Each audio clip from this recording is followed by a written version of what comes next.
May mga araw na parang nakamute yung katawan mo.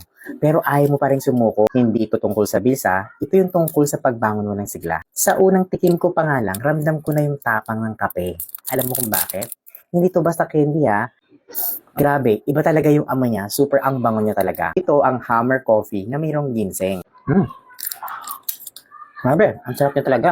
Yung tipong lasang-lasa mo talaga yung pagkakape niya, parang may nag-switch on sa isip mo. Unti-unting gumagaan yung pakiramdam mo, mas nagiging malinaw ang focus at bumabalik yung energy na akala mo na wala na. Totoo. Perfect ito para sa mga working adults na laging pagod, para sa mga estudyante na kailangan manatiling alert, at para sa mga taong gustong alagaan ang lakas at performance nila araw-araw. Alam mo na yun, meron siyang suporta sa konsentrasyon, tulong sa stress, at boost sa overall wellness. Meron siyang 8 pieces na laman sa loob ng box na to.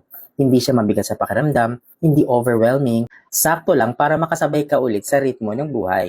Minsan nga ang kailangan mo lang ay simpleng support na magpapaalala sa'yo kung gaano ka pa kalakas. At hindi ito milagro pero ramdam mo ang epekto kapag kailangan mo na talaga. Paano ka ba naman makakabili nito? Huwag ka mag-alala dahil nilagay ko ito sa aking yellow basket. Basta mag-follow ka muna sa akin, mag-subscribe ka, mag-comment ka, mag-heart ka, ilagay mo na rin ako sa iyong favorites at i-share mo na rin. Kaya naman tanong ko sa iyo, anong parte ng araw mo ang pinaka-nangangailangan ng ganitong klaseng energy boost? Umaga, trabaho, o bago ka magpahinga? I-comment mo nga.